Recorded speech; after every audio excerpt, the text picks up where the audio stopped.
আসসালামু আলাইকুম ওয়া রাহমাতুল্লাহি ওয়া বারাকাতুহু।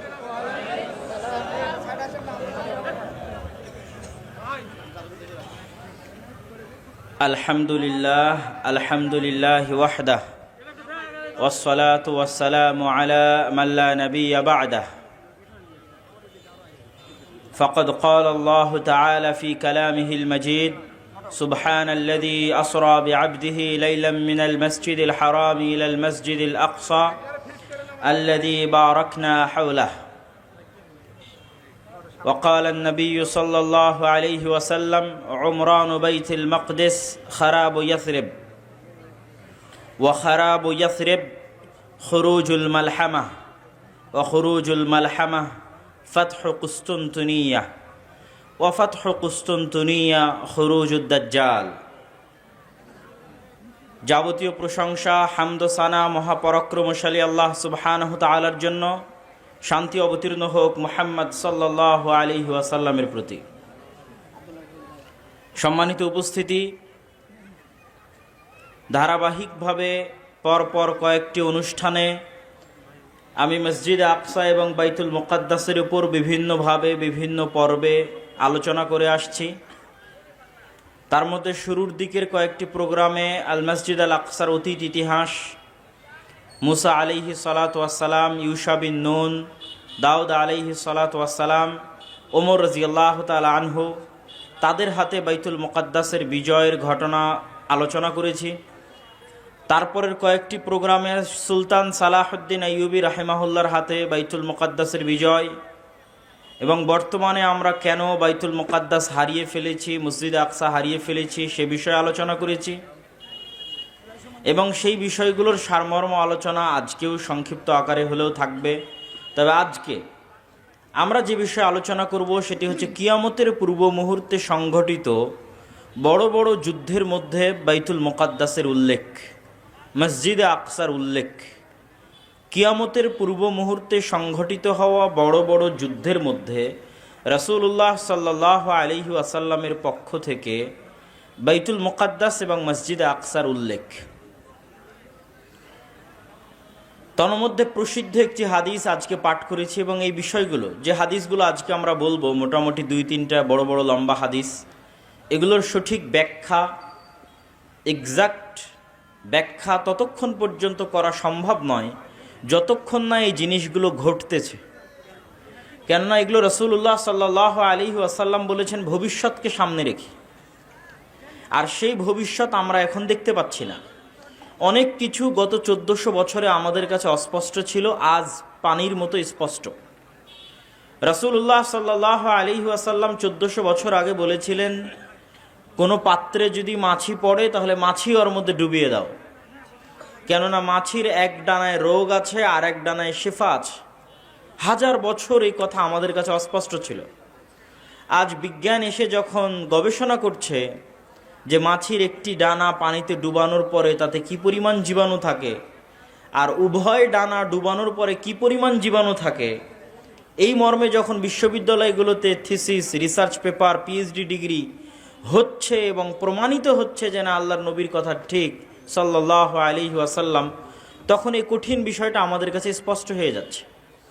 এরকম আজকে আমরা যে হাদিসগুলো বলবো এগুলো অদ্যবধি অস্পষ্ট, কিন্তু যেই দিন ঘটবে সেই কালের মানুষদের কাছে এগুলো পানির মতো স্পষ্ট হিসেবে ধরা দিবে। রাসূলুল্লাহ সাল্লাল্লাহু আলাইহি ওয়াসাল্লাম বলছেন, আন মুআয ইবনে জাবাল রাদিয়াল্লাহু তাআলা আনহু আন্নাহু قال قال رسول الله صلى الله عليه وسلم। মুআয ইবনে জাবাল রাদিয়াল্লাহু তাআলা আনহু তে বর্ণিত, তিনি বলেন রাসূল সাল্লাল্লাহু আলাইহি ওয়াসাল্লাম বলেছেন, উমরান বাইতুল মাকদিস খারাব ইয়াসরিব, বাইতুল মাকদিসের আবাদ হওয়া, মদিনার ধ্বংস হওয়া, ওয়া খারাব ইয়াসরিব, আর মদিনার ধ্বংস হওয়া, খুরুজুল মালহামা, মহাযুদ্ধের সংঘটিত হওয়া, ওয়া খুরুজুল মালহামা ফাতহ কুসতুনতুনিয়া, আর মহাযুদ্ধ আরম্ভ হওয়া মানে কুসতুনতুনিয়া বিজয় হওয়া, ওয়া ফাতহ কুসতুনতুনিয়া খুরুজুদ দাজ্জাল, আর কুস্তুনতুনিয়া বিজয় হওয়া মানে দাজ্জাল বের হওয়া। পরপর রাসূলুল্লাহ সাল্লাল্লাহু আলাইহি ওয়াসাল্লাম এই জিনিসগুলো বলছেন, তথা এগুলো একটার পর আর একটা ঘটবে। উমরান ও বাইতুল মাকদিস, মসজিদে আকসা যেই দিন আবাদ হবে সেই দিন মদিনা ধ্বংস হবে বা অনাবাদ হবে। যেই দিন মদিনা অনাবাদ হবে সেই দিন পৃথিবীতে বড় বড় যুদ্ধ সংঘটিত হবে। যেই দিন পৃথিবীতে সবচেয়ে বড় পৃথিবীর যুদ্ধ সংঘটিত হবে সেই দিন কুস্তুনতুনিয়া বিজয় হবে। যেই দিন কুস্তুনতুনিয়া বিজয় হবে সেই দিন দাজ্জাল বের হবে। তাহলে এই হাদিস কিয়ামতের পূর্ব মুহূর্তে সংঘটিত বিষয়, কিন্তু তার মধ্যে আমরা মসজিদে আকসা পাচ্ছি। আমাদের আলোচনার টপিক হচ্ছে মসজিদে আকসা বা মসজিদে আকসার আশেপাশের যে অঞ্চল, যে এরিয়া, সেখানে বৃহৎ থেকে বৃহৎ যুদ্ধ সংঘটিত হবে কিয়ামতের পূর্ব মুহূর্তে। আমি হাদিসগুলোর বিস্তারিত ব্যাখ্যা একদম শেষে করব। তার আগে আমরা আরও কয়েকটি হাদিস রাসূলুল্লাহ সাল্লাল্লাহু আলাইহি ওয়াসাল্লামের পক্ষ থেকে দেখি।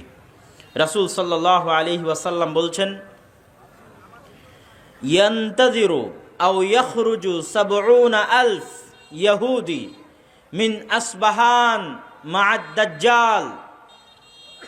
ইহুদিদের একটা অংশ দাজ্জালের অপেক্ষায় আছে, এবং যেই দিন দাজ্জাল বের হবে ইস্পাহানের ৭০,০০০ ইহুদি দাজ্জালের সঙ্গী হবে, এবং ওই ৭০,০০০ ইহুদি এবং দাজ্জাল মিলে ইয়াকতুলু মা'আল মুসলিমিন, মুসলমানদের বিরুদ্ধে যুদ্ধ করবে। যুদ্ধ করতে করতে এমন পরিবেশ তৈরি হবে যে ইয়াখতাবিউল ইয়াহুদ ওয়ারা আশ-শাজারা আও তাহতাল হাজার, ইহুদি আশ্রয় নিবে গাছের আড়ালে, পাথরের আড়ালে, আর পাথর এবং গাছ বলে উঠবে ইয়া মুসলিম। পাথর এবং গাছ কথা বলে উঠবে, এই মুসলমান, এই যে এখানে লুকিয়ে আছে হত্যা করো। গাছ বলবে, এই যে এখানে লুকিয়ে আছে হত্যা করো। পাথর বলবে, এই যে এখানে লুকিয়ে আছে হত্যা করো। এবং এই হাদিসের সাথে আরো একটি হাদিস সম্পৃক্ত, যে রাসূলুল্লাহ সাল্লাল্লাহু আলাইহি ওয়াসাল্লাম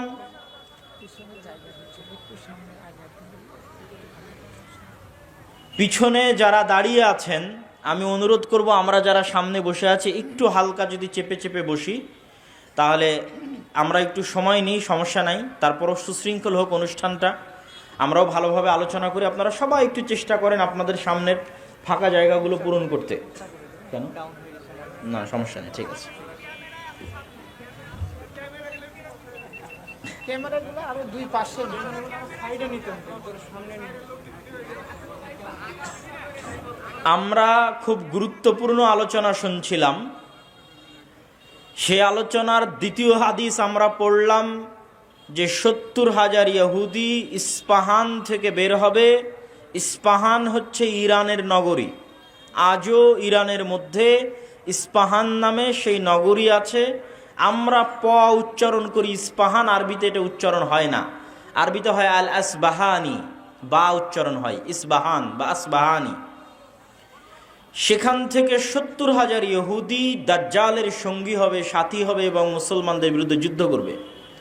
আর সেই যুদ্ধের অবস্থা কি হবে সেটাও আমরা দেখলাম।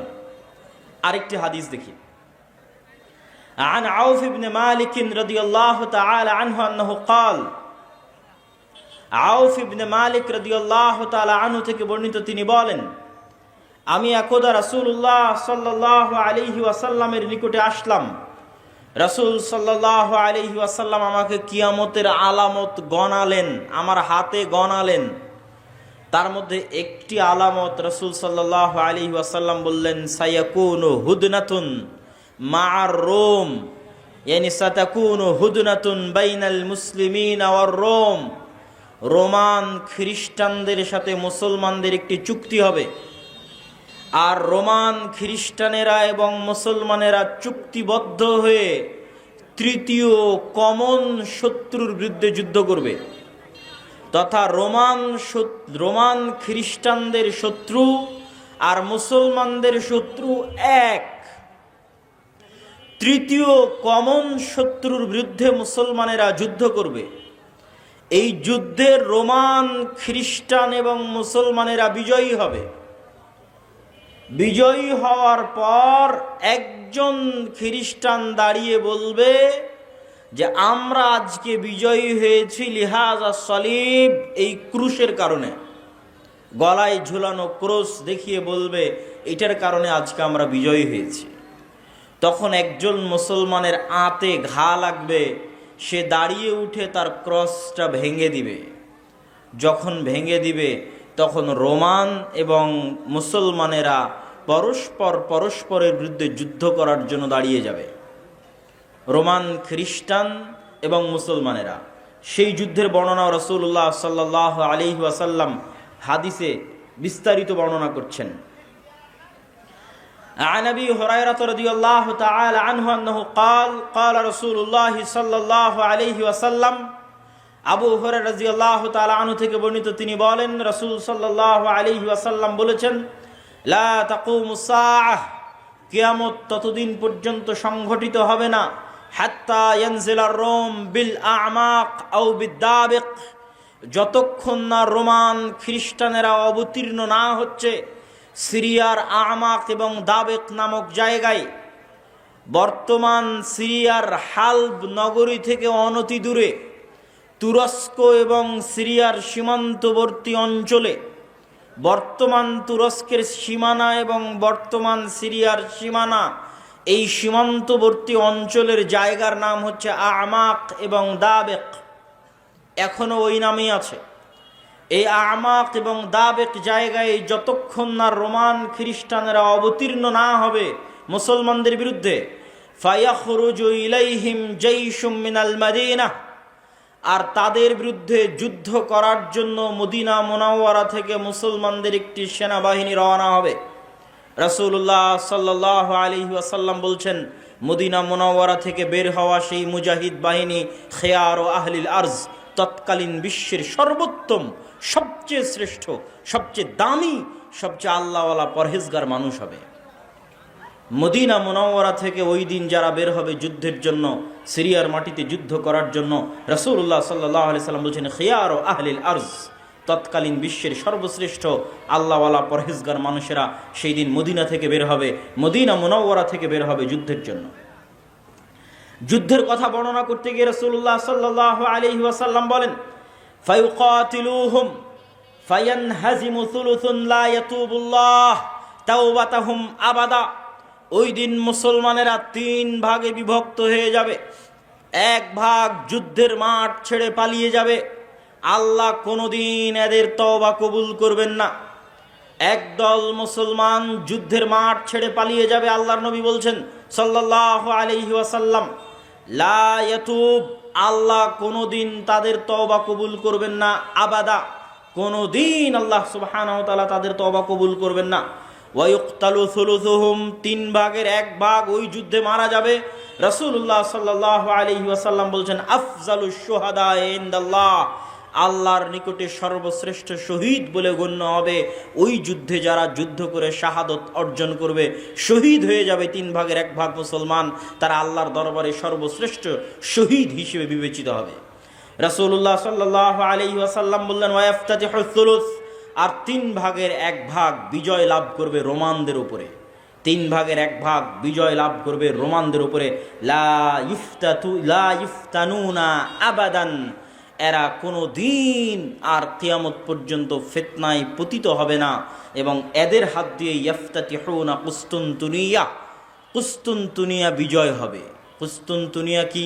আগের হাদিসেও দেখেছেন, আল্লাহর নবী বলেছে বাইতুল মাকদেসের আবাদ হওয়া, মদিনার ধ্বংস হওয়া, মদিনার ধ্বংস হওয়া, মহাযুদ্ধের শুরু হওয়া, মহাযুদ্ধের শুরু হওয়া, কুস্তুনতুনিয়া বিজয় হওয়া, কুস্তুনতুনিয়া বিজয় হওয়া, দাজ্জালের বের হওয়া।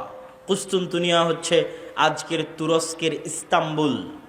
আজকের তুরস্কের ইস্তাম্বুলকে আরবিতে বলা হয় কুস্তুনতুনিয়া, ইংরেজিতে বলা হয় কনস্টান্টিনিপল। কনস্টান্টিনিপল এবং বর্তমান নাম হচ্ছে ইস্তাম্বুল। তুরস্কের রাজধানী, যদিও আগে রাজধানী ছিল, এখন অফিসিয়াল রাজধানী নয়, অফিসিয়াল রাজধানী আঙ্কারা, কিন্তু তারপরও রাজধানীর মতো মান মর্যাদা যেই শহরের, সেটাই হচ্ছে ইস্তাম্বুল, কুস্তন্তনিয়া, কনস্টান্টিনোপল। রাসূল সাল্লাল্লাহু আলাইহি ওয়াসাল্লাম বলছেন ফায়াফতাতিহুনা কুস্তন্তনিয়া, ওই যে একদল বিজয়ী হবে রোমানদের উপর, তাদের হাতে আল্লাহ কুস্তন্তনিয়া, কনস্টান্টিনোপল বিজয় দান করবেন। ফাবাইনামা হুম ইয়ানকাসিমুন আল গানাইম, যখন এই সমস্ত বিজয়ী মুজাহিদরা গনিমতের মাল বন্টন করবে এবং তাদের তরবারি ঝুলানো থাকবে গাছের সাথে, তখন একজন চিৎকার করে বলবে সাহা ফীহিমুশ শাইতান ইন্নাল মাসীহা ক্বাদ খালাফাকুম ফি আহলিকুম, মাসীহুদ দাজ্জাল বের হয়ে গেছে আর তোমাদের বাড়িতে বাড়িতে মাসীহুদ দাজ্জাল প্রবেশ করতেছে। এখন পর্যন্ত ইমাম মাহদী আসেননি, হয়তো এনাদের মধ্যে ইমাম মাহদী থেকে থাকতে পারেন, তবে তিনি যে ইমাম মাহদী তা এখনও প্রকাশিত আকারে জনগণের সামনে স্পষ্ট হয়নি। হবে কখন? দাজ্জাল বের হওয়ার পরে এবং সালাতের, দামেস্কের মসজিদে সালাতের পরে, যেটার বর্ণনা রাসূল সাল্লাল্লাহু আলাইহি সাল্লাম দিচ্ছেন। ফায়াখরুজুন ওয়া যালিকা বাতিল, শয়তানের এই মিথ্যা কথা শুনে তারা তরবারি নিয়ে দৌড়ে এগিয়ে যাবে কোথায়? মাসীহুদ দাজ্জাল, তার বিরুদ্ধে যুদ্ধ করার জন্য। ফাইদা জাউ শাম, তারা আস্তে আস্তে দেমাস্কে চলে আসবে। দেমাস্কের মসজিদে তারা কাতারবদ্ধ হয়ে সালাতের জন্য দাঁড়াবে। ইদা উকিমাতিস সালাত, যখন সালাতের ইকামত দেওয়া হবে, ফায়ানজিলু ঈসা ইবনু মারিয়াম, তখন আসমান থেকে ঈসা ইবনু মারিয়াম অবতীর্ণ হবেন। ফাআম্মাহুম ফাইদা রাআহু আদুউল্লাহ যাবা কামা ইয়াযুবুল মিলহ ফিল মা, ঈসা ইবনু মারিয়াম অবতীর্ণ হবেন ওই মসজিদে এবং তারপরে মুসলমানেরা দাজ্জালের বিরুদ্ধে যুদ্ধ করার জন্য রওনা দিবে এবং মসজিদে আকসার পাশে, জেরুজালেমের পাশে লুদ নামক, বাবুল লুদ, লুদ নামক দরজায় ঈসা আলাইহিস সালাতু ওয়াস সালামকে দেখে মাসীহুদ দাজ্জাল লবণ যেভাবে পানিতে দিলে গলে যায় সেভাবে গলতে থাকবে এবং তার গলে শেষ হওয়ার আগেই রাসূল সাল্লাল্লাহু আলাইহি ওয়াসাল্লাম বলছেন ফালাউ তারাকাহু লানযাব হাত্তা ইয়ানহালিক, যদি ঈসা ইবনু মারিয়াম তাকে ওই অবস্থায় রেখে দিতেন তাহলে সে গলে ধ্বংস হয়ে যেত। হাত্তা ইয়াহলিক ওয়ালাকিন ইয়াকতুলুহুল্লাহ বিয়াদিহি ফায়ুরিহিম দামাহু ফি হারবাতিহি, কিন্তু আল্লাহ সুবহানাহু ওয়া তাআলা চান যে ঈসা ইবনু মারিয়ামের মাধ্যমে সে নিহত হোক, এই জন্য ঈসা ইবনু মারিয়াম তাকে হত্যা করবেন এবং দাজ্জালের রক্ত জনগণকে দেখাবেন। সম্মানিত উপস্থিতি, আরেকটি ব্যতিক্রম ধর্মী হাদিস, সেই হাদিসটা বলে আমরা আমাদের সংক্ষিপ্ত ব্যাখ্যার দিকে এগিয়ে যাব ইনশাআল্লাহ। আবু হুরায়রা রাদিয়াল্লাহু তাআলা আনহু থেকে বর্ণিত, তিনি বলেন রাসূল সাল্লাল্লাহু আলাইহি ওয়াসাল্লাম বলছেন সামি'তুম বিমাদিনাতিন জানিবুম মিনহা ফিল বার ওয়া জানিবুম মিনহা ফিল বাহর, তোমরা একটি শহরের কথা শুনেছ যেই শহরের এক সাইডে সমুদ্র এবং আর এক সাইডে মাটি। রাসূলুল্লাহ সাল্লাল্লাহু আলাইহি ওয়াসাল্লামের উত্তরে সাহাবীগণ বললেন জি আমরা শুনেছি। রাসূল সাল্লাল্লাহু আলাইহি ওয়াসাল্লাম বলছেন লা তাকুমুস সাআহ হাত্তা ইয়াগযুহা ৭০ আলফাম মিন বনি ইসহাক, ততক্ষণ পর্যন্ত কিয়ামত হবে না যতক্ষণ না বানু ইসহাকের ৭০,০০০ মানুষ তাদের বিরুদ্ধে যুদ্ধ না করছে। আর তারা সেই দিন যুদ্ধ করবে ওই শহর বিজয়ের জন্য, আর ওই শহর বিজয়ের জন্য ফালাম ইউকাতিলু বিসালাহ, কোনো অস্ত্রপাতি লাগবে না ওই শহর বিজয় করতে। ওয়ালাম ইয়ারমু বিসাহমিন, কোনো তীর নিক্ষেপ করা লাগবে না ওই শহর বিজয় করতে। ক্বালু লা ইলাহা ইল্লাল্লাহু আল্লাহু আকবার, তারা শুধু আল্লাহু আকবার ধ্বনি দিবে, তাকবীর ধ্বনি দিবে। ফায়াসকুতু আহাদু জানিবাইহা, ওই শহরের একটি প্রাচীর ধসে পড়ে যাবে। তারপরে দ্বিতীয়বার যখন তারা তাকবীর ধ্বনি দিবে তখন শহরের আরেকটি প্রাচীর ধসে পড়ে যাবে। তারা তৃতীয়বার যখন তাকবীর ধ্বনি দিবে তখন শহরের আরেকটি প্রাচীর ধসে পড়ে যাবে। ফাইফাররাজু লাহুম ফায়াদখুলুহা, তারা বিজয়ী বেশে ওই শহরে প্রবেশ করবে।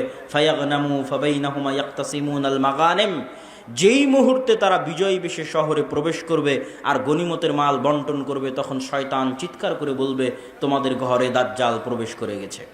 সম্মানিত উপস্থিতি, পরপর আমরা 4টা হাদিস দেখলাম।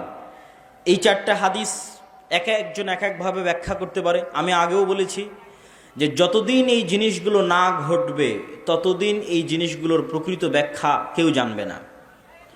কিন্তু আমার কাছে সংক্ষিপ্তভাবে যেটা মনে হয়েছে যে উমরান ও বাইতুল মাকদেস আবাদ হওয়া, কেউ কেউ ব্যাখ্যা করে এই যুগের যে বাইতুল মাকদেস আবাদ হওয়া মানে ইহুদিরাই জেরুজালেম দখল করে নিবে এবং সেখানে বিশাল রাজধানী প্রতিষ্ঠা করবে, প্রতিষ্ঠা করার মাধ্যমে সে এটা পৃথিবীর একটি জাঁকজমকপূর্ণ একটা বিশাল বড় শহর, লন্ডন দুবাইয়ের মতো একটা বড় শহরে পরিণত হয়ে যাবে জেরুজালেম, যেটা থাকবে তাদের হাতে, আমাদের হাতে নয়। কেউ বলেছেন এটা। আর আমার কাছে সংক্ষিপ্তভাবে মনে হয়েছে যে উমরান ও বাইতুল মাকদেস আবাদ হওয়া মানে মুসলমানদের হাতেই বাইতুল মাকদেস থাকবে এবং মুসলমানেরাই বাইতুল মাকদেস বিজয় করবে এবং সেখানে সালাত সিয়াম সকল কিছু বাস্তবায়ন হবে এবং বাইতুল মাকদেস মুসলমানদের হাতে আগেই বিজয় হবে, তথা যে ঘটনাগুলো পরবর্তীতে সংঘটিত হচ্ছে সেগুলোর আগেই মুসলমানদের হাতে বাইতুল মাকদেস থাকবে। কখন থাকবে আল্লাহ সুবহানাহু ওয়া তাআলা ভালো জানেন। এবং বাইতুল মাকদেসের বিজয় হওয়া মানে মদিনার ধ্বংস হওয়া কি? হয়তো মদিনা অনাবাদ হয়ে যেতে পারে, মদিনার যে শান শওকত সেই শান শওকতে কমতি আসতে পারে, যে কোনো কারণে আসতে পারে। যেহেতু মুসলমানেরা বাইতুল মাকদেস ফিরে পেয়েছে সেহেতু বাইতুল মাকদেস কেন্দ্রিক মুসলমানদের নতুন কিছু তৈরি হতে পারে। যেমন উমাইয়া খেলাফাত আমলে যখন আবদুল্লাহ ইবনে জুবাইরের হাতে মক্কা এবং মদিনা ছিল, তখন উমাইয়া খলিফারা মক্কা মদিনা জিয়ারত করতে না পারার কারণে তারা তাদের সকল ধন সম্পদ খরচ করত বাইতুল মাকদেসের পিছনে। তথা এই মসজিদকে কেন্দ্র করে মুসলমানদের একটা ব্যস্ততা, শহর বন্দর সকল কিছু গড়ে উঠবে এই শহরকে কেন্দ্র করে এবং মদিনা অনাবাদ হয়ে যাবে। মদিনা অনাবাদ হয়ে গেলে যুদ্ধ শুরু হবে। কোন যুদ্ধ? যেই যুদ্ধ আমরা আলোচনা করলাম, এই যুদ্ধকে রাসূল সাল্লাল্লাহু আলাইহি সাল্লাম বলছেন আল মালহামা আল কুবরা।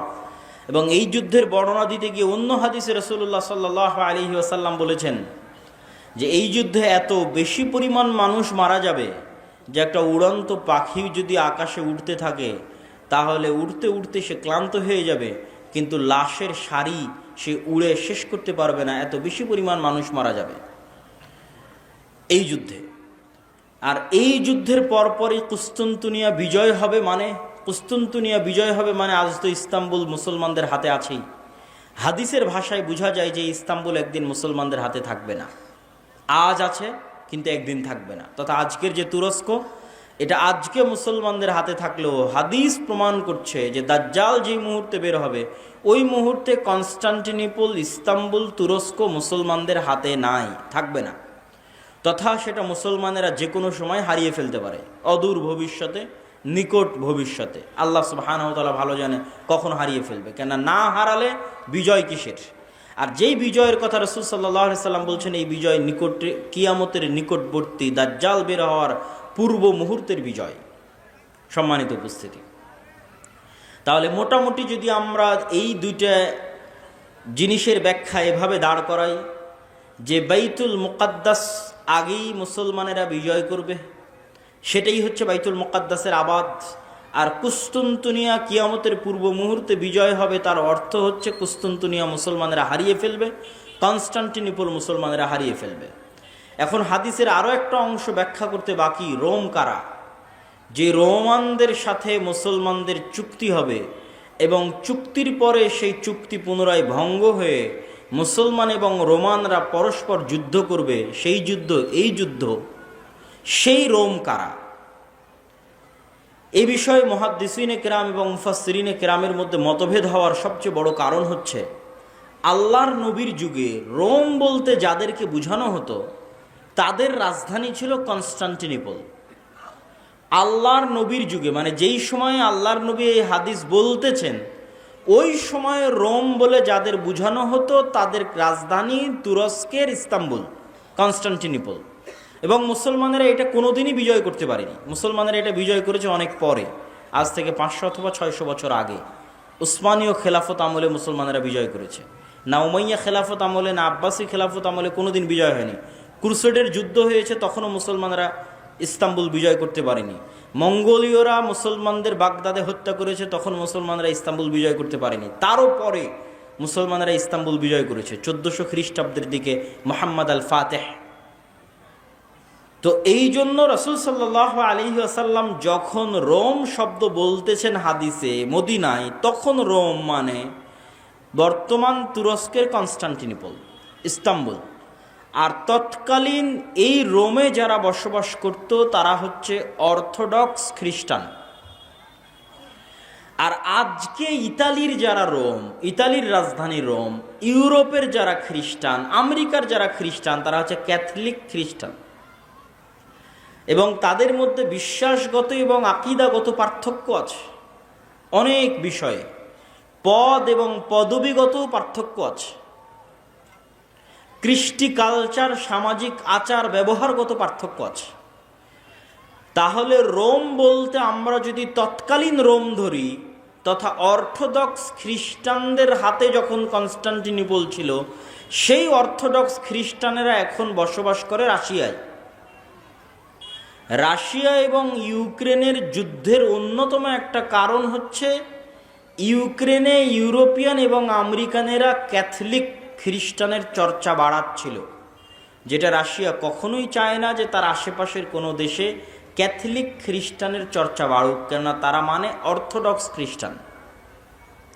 এবং আমার এর উপর বিস্তারিত ভিডিও আছে ইতেসাম টিভিতে রাশিয়া এবং ইউক্রেনের উপর, যেখানে এই পয়েন্টে আরও বিস্তারিত ইন ডিটেইলস আলোচনা করা আছে। তাহলে আল্লাহর নবীর যুগের রোম যদি ধর্মীয় দৃষ্টিকোণ থেকে তাদের পরিচয় দেখি, যে আল্লাহর নবী যেই সময়ে হাদিস বলছেন ওই সময়ে রোম বলতে কাদের বোঝা হতো, তাহলে কনস্টান্টিনোপলে যে অর্থোডক্স খ্রিস্টানেরা ছিল তাদেরকে বোঝানো হতো। তারা আজ কোথায় আছে? তারা আজ রাশিয়াতে আছে। এবং রাশিয়া যে যুদ্ধগুলো লড়ে, সেই যুদ্ধগুলোর পিছনে অনেক ধর্মীয় কারণ আছে, যেটাও আমি আমার ওই ভিডিওতে স্পষ্ট আকারে ডকুমেন্টারি আকারে দেখিয়েছি, যে এই যুদ্ধগুলো শুধু বাহ্যিক কোনো কারণে লড়াই করা হয় না, বরং ধর্মীয় কারণে লড়াই করা হয়। যেমন আজকে ইসরায়েল এবং ফিলিস্তিনের যুদ্ধে ইসরায়েল যে যুদ্ধ করতেছে, এটা শুধু বাহ্যিক কোনো কারণ নয়, বরং এর পিছনে ধর্মীয় কারণ আছে, সেটাও বলবো বক্তব্যের শেষের দিকে ইনশাল্লাহ। আর যদি বলি যে না তারা নয়, তাহলে ইতালির রাজধানী যে রোম, ইতালির রাজধানী রোম মানে আজকের ইউরোপ, আজকের আমেরিকা, যারা আমাদের বিরুদ্ধে ক্রুসেডের যুদ্ধ করার জন্য এসেছিল কয়েক শতাব্দী আগে, বাইতুল মুকাদ্দাস খ্রিস্টানেরা দখল করেছিল, সুলতান সালাহুদ্দিন আইয়ুবী বিজয় করেছিলেন, সেই ক্রুসেডাররা, তাদের সাথে মুসলমানদের চুক্তি হবে, তৃতীয় কোনো পক্ষের বিরুদ্ধে মুসলমানেরা তাদেরকে সাথে করে নিয়ে যুদ্ধ করবে, সেই যুদ্ধে রোমানরা আর মুসলমানেরা বিজয়ী হবে। তারপরে রোমানদের একজন বলবে এই ক্রুশের কারণে বিজয়ী হয়েছিলাম, এক মুসলমান উঠে ভেঙে দিবে, তখন আবার তারা পরস্পর মুখোমুখি দাঁড়িয়ে যাবে। আর এই যুদ্ধ হচ্ছে মালহামা, যেটা সিরিয়াতে হবে। আজকের যে ফিলিস্তিন, আজকের যে ইসরায়েল, এগুলোও সিরিয়া, আজকের যে জর্ডান, এগুলোও সিরিয়া। সেই যুদ্ধ হবে সিরিয়াতে। আর ওই যুদ্ধে মুসলমানদের হেডকোয়ার্টার হবে গোতা নামক জায়গায়, যে গোতা নামক জায়গাটি হচ্ছে সিরিয়ার রাজধানী দামেস্ক থেকে অনতি দূরে। আর সেই যুদ্ধে রোমানদের হেডকোয়ার্টার হবে আমাক এবং দাবেক নামক জায়গায়, যা বর্তমান সিরিয়া এবং তুরস্কের সীমান্তবর্তী অঞ্চলে এখনও সেই নামে সেই জায়গা পরিচিত এবং জানা যায়। সম্মানিত উপস্থিতি, আজকে দাজ্জালের যে লম্বা হাদিস আছে, সেই লম্বা হাদিস থেকেও দুই একটা পয়েন্ট বলে এই মাটি, এই অঞ্চলের গুরুত্ব বোঝানোর আজকের এই পর্বের আলোচনার আমরা শেষের দিকে চলে যাব ইনশাআল্লাহ। দাজ্জালের হাদিস আপনারা সকলেই জানেন, কিন্তু সেই হাদিসে যে জায়গাগুলোর কথা দাজ্জাল বলেছে, আমরা সেটাই একটু সংক্ষিপ্তভাবে তুলে ধরব। আপনারা তামিম আদ-দারি রাদিয়াল্লাহু তাআলা আনহুর বিখ্যাত হাদিস, যদি শ্রদ্ধেয় শায়েখ আব্দুর রাজ্জাক বিন ইউসুফ তার বক্তব্য শুনে থাকেন তাহলে শুনতে আরও মজা লাগবে, কিন্তু আমি শুধু ব্যাখ্যা করব যে ওখানে দাজ্জাল যে জায়গাগুলোর কথা বলে ওই জায়গাগুলো কি এবং কোথায়। তো তামিম আদ-দারি রাদিয়াল্লাহু তাআলা আনহু তারা নৌকা নিয়ে সফরে বের হয়েছিলেন, 1 মাস সমুদ্রের মধ্যে ঘুরপাক খেতে থেকেছেন। ঘুরপাক খেতে খেতে যখন একটা দ্বীপে গিয়ে ঠেকেছেন, সেই দ্বীপে তাদের সাথে দাজ্জালের সাক্ষাৎ হয়েছে। দাজ্জালের সাক্ষাৎ হওয়ার আগেও একটা বড় অদ্ভুত জন্তু সেখানে দায়িত্ব পালন করছিল। সেই অদ্ভুত জন্তু নিজেকে পরিচয় দিয়েছে যে আমি হচ্ছি গোয়েন্দা, আনাল জাসসাসা। তারপরে সেই অদ্ভুত জন্তু তাদেরকে বলেছে তোমরা যার কাছে এসেছো তিনি এই দিকে আছে, এগিয়ে যাও। সেখান থেকে এবার আমি আপনাদেরকে এখান থেকে পড়ে শোনাচ্ছি যে ওখানে দাজ্জাল কি বলছে এবং সেই জায়গাগুলো কোথায়। দাজ্জাল বলছে, জিজ্ঞেস করছে, আসআলুকুম আন নাখলিহা আন নাখলে বাইসান আখবিরুনি আন নাখলে বাইসান। বাইসান নামক খেজুর বাগান সম্পর্কে আমাকে তোমরা সংবাদ দাও। কুলনা আন আইয়ি শানিহা তাস্তাখবির। বাইসান নামক খেজুরের বাগান সম্পর্কে তুমি কি জানতে চাও? আসআলুকুম আন নাখলিহা, বাইসান নামক খেজুর বাগানে এখন খেজুর হয় কিনা এ বিষয়ে আমাকে জানাও। হাল ইউসমির আমলা, তখন ওই তামিম আদ-দারি রাদিয়াল্লাহু তাআলা আনহু এবং তার সাথে যারা গেছে তারা উত্তরে বললেন কুলনা নাআম, এখনো সেখানে খেজুর হয়। তখন দাজ্জাল উত্তরে বলছে আমা ইন্নাহু ইউশিকু আল্লা তুসমির, জেনে রাখো অচিরেই সেই বাইসান নামক খেজুর বাগানে খেজুর হবে না। ক্বালা আখবিরুনি আন বুহায়রা আত-তাবারিয়া, তোমরা আমাকে বুহায়রা আত-তাবারিয়া, তাবারিয়া লেক, তাবারিয়া খাল সম্পর্কে জানাও। কুলনা আন আইয়ি শানিহা তাস্তাখবির, তাবারিয়া খাল সম্পর্কে তোমাকে কি বলবো? ক্বালা হাল ফিহা মা, সেখানে কি পানি আছে? তখন উত্তরে বলছে হিয়া কাসীরাতুল মা, অনেক বেশি পানি আছে। ক্বালা আমা ইন্নামা ইউশিকু আন ইয়াযহাব, জেনে রাখো অচিরেই সেই খালে পানি থাকবে না। ক্বালা আখবিরুনি আন আইনি যুগার, আইনে জোগার সম্পর্কে আমাকে জানাও। ক্বালু আন আইয়ি শানিন তাস্তাখবির, তুমি আইনে জোগার সম্পর্কে কি জানতে চাও? বলে আইনে জোগারে কি এখনো পানি আছে? সেখান থেকে কি মানুষজন পানি নিয়ে চাষাবাদ করে? তখন আমরা বললাম হ্যাঁ, হিয়া কাসীরাতুল মা, এখনো মানুষ সেখান থেকে পানি নিয়ে চাষাবাদ করে। তখন সে উত্তরে বলল অচিরেই সেখানে পানি থাকবে না। তখন সে আখবিরুনি আন নাবিয়্যিল উম্মিয়িন, উম্মিয়িনদের নাবী সম্পর্কে আমাকে জানাও। অশিক্ষিত মূর্খ যারা লেখা জানে না, পড়া জানে না, তাদের জন্য যে নবী প্রেরণ করা হয়েছে সেই নবী সম্পর্কে আমাকে জানাও। এই মর্মে কথা সামনের দিকে আগাতে থাকলো। সম্মানিত উপস্থিতি, এখানে তিনটা জায়গার কথা বলেছে দাজ্জাল। আশ্চর্যজনক হলেও সত্য যে আজকের পৃথিবীতে এই তিনটি জায়গায়, তন্মধ্যে বাইসান নামক খেজুরের বাগান এবং জোগার নামক ঝর্ণা, এই তিনটাকে এক্সাক্ট চিহ্নিত করা খুব কঠিন হয়ে যায়। বিশেষ করে আইনে জোগারকে এক্সাক্ট চিহ্নিত করা যে এইটা আইনে জোগার, এটার বিষয়ে নিশ্চিত কেউ গবেষকরা এখন পর্যন্ত তথ্য দিতে পারেনি। কিন্তু বাইসান খেজুরের বাগান সম্পর্কে মোটামুটি ধারণা পাওয়া যায় যে এই খেজুরের বাগান হচ্ছে বাইসান খেজুরের বাগান। আর বুহায়রা আত-তাবারিয়া এটা এত প্রসিদ্ধ, এত ব্যাপক, এত পরিচিত যে সবাই জানে। এমনকি ইসরায়েলে সারা পৃথিবী থেকে শত শত খ্রিস্টান এই বুহায়রা তাবারিয়া দেখার জন্য যায়। এই জন্য দেখার জন্য যায়, তারা মনে করে তাদের তাওরাত, তাদের বাইবেলে ঈসা আলাইহিস সালাতু ওয়াস সালামের যত মুজিজার কথা বলা আছে, সকল মুজিজা তিনি দেখিয়েছিলেন বুহায়রা তাবারিয়ার উপরে অথবা বুহায়রা তাবারিয়ার পাশে। সেই মুজিজা যদি হয় অন্ধ ব্যক্তিকে চক্ষুস্মান করে দেওয়া, সেই মুজিজা যদি হয় টাকওয়ালা ব্যক্তির মাথায় চুল গজিয়ে দেওয়া, সেই মুজিজা যদি হয় মৃত ব্যক্তিকে জীবিত করা, এগুলোর অধিকাংশ মুজিজা তাদের বিশ্বাস অনুযায়ী ঈসা আলাইহিস সালাতু ওয়াস সালাম এই লেক, এই খালের পাশে অথবা তার উপরে তিনি করে দেখিয়েছিলেন, এই জন্য তারা দেখতে আসে। এবং এইটা চলমান বর্তমান ইসরায়েলের সীমানার অন্তর্ভুক্ত। এবং আনুমানিক গবেষণা অনুযায়ী বাইসানের খেজুরের বাগান এবং জোগারের ঝর্ণা এবং তাবারিয়ার লেক তিনটাই বর্তমান ইসরায়েলের সীমানার অন্তর্ভুক্ত, যেই জায়গাগুলোর কথা এই হাদিসে দাজ্জাল তামিম আদ-দারি রাদিয়াল্লাহু তাআলা আনহুকে জিজ্ঞেস করতেছে। তাহলে একদম যদি আমরা সামারি এবং সারমর্ম করি, তাহলে কিয়ামতের পূর্ব মুহূর্তে যা যা সংঘটিত হবে সব বড় বড় ঘটনা এই মাটিতে, এই জমিনে সংঘটিত হবে, শামের মাটিতে সংঘটিত হবে। আল মসজিদুল আকসা, বাইতুল মুকাদ্দাস কেন্দ্রিক যে এরিয়া, যে জগৎ, যে দেশ, সেখানে সংঘটিত হবে। এবং আমি আমার অতীতের বক্তব্যগুলোতে বলেছি যে বাইতুল মুকাদ্দাসই একমাত্র কারণ পৃথিবীর, যেই কারণে পৃথিবীর 90% মানুষ যুদ্ধে জড়িয়ে যেতে পারে। যেই কারণে পৃথিবীর 90% মানুষ যুদ্ধে জড়িয়ে যেতে পারে তার অন্যতম একটি কারণ হচ্ছে মসজিদ আকসা। কেননা পৃথিবীর তিনটা ধর্মের মানুষ এই মসজিদের দাবিদার। ইহুদিরা দাবিদার, খ্রিস্টানেরা দাবিদার, আমরা মুসলমানেরা দাবিদার। যেহেতু তিনটা ধর্মই আসমানি দিন, আসমান থেকে এসেছে, তিনটা ধর্মের গ্রন্থই আসমানি গ্রন্থ, ওই দুইটা গ্রন্থে বিকৃতি এসেছে, ওই দুইটা ধর্মে বিকৃতি এসেছে। ইসলামে বিকৃতি আসেনি, কোরআনে বিকৃতি আসেনি। কিন্তু যেহেতু একই জায়গা থেকে আগত, এই জন্য ঘটনা, আকিদা, বিশ্বাস, কাহিনী অনেক কিছুই সেম এবং কমন।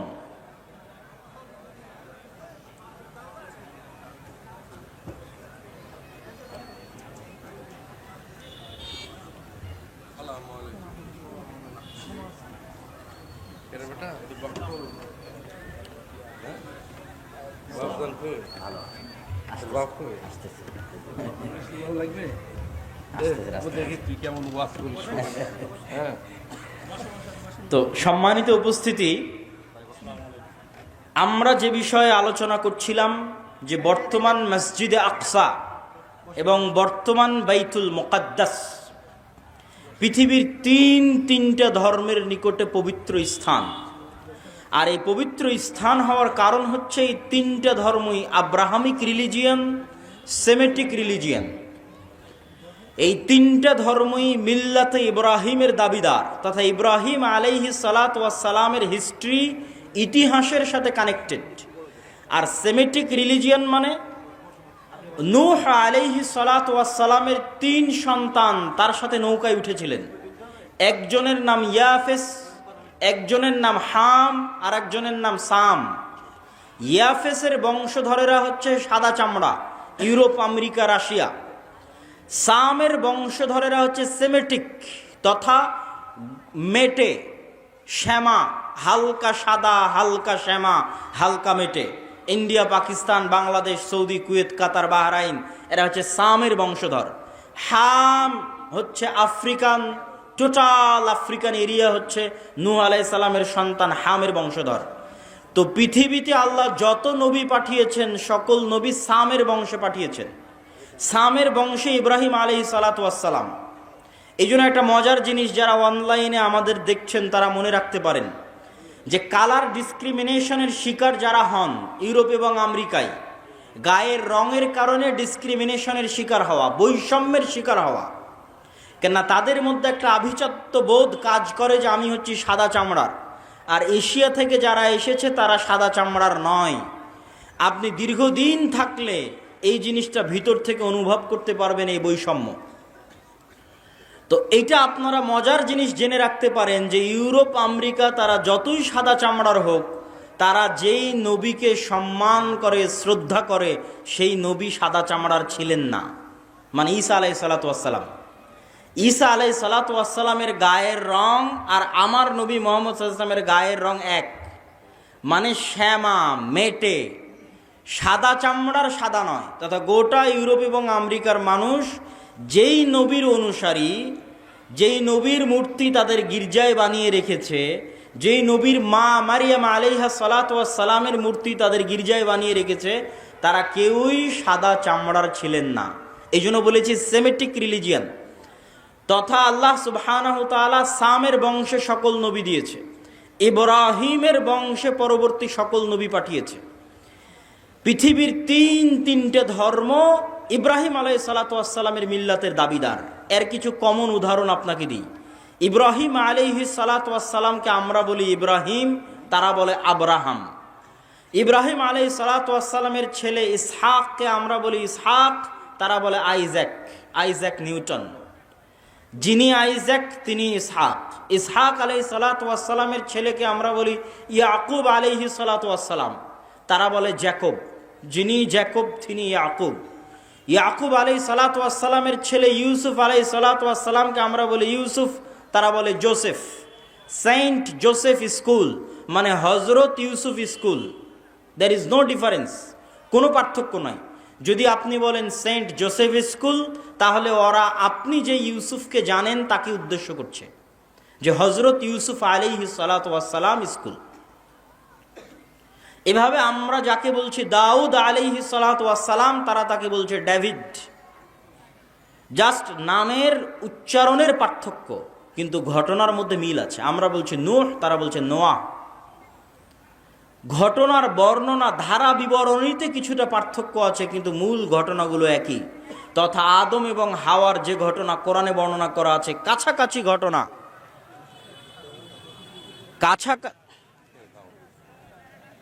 কেমন আছে?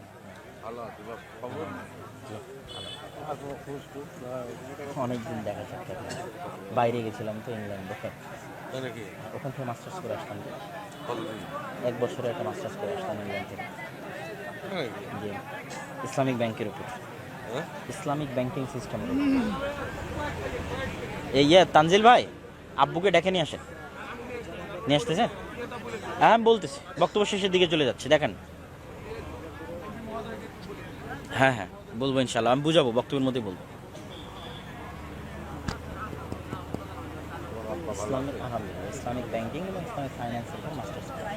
তাদের কি শরীয়ত মোতাবেক কি আমার বুঝে তো মনে হয় না সেটা সব ভালো। ভারত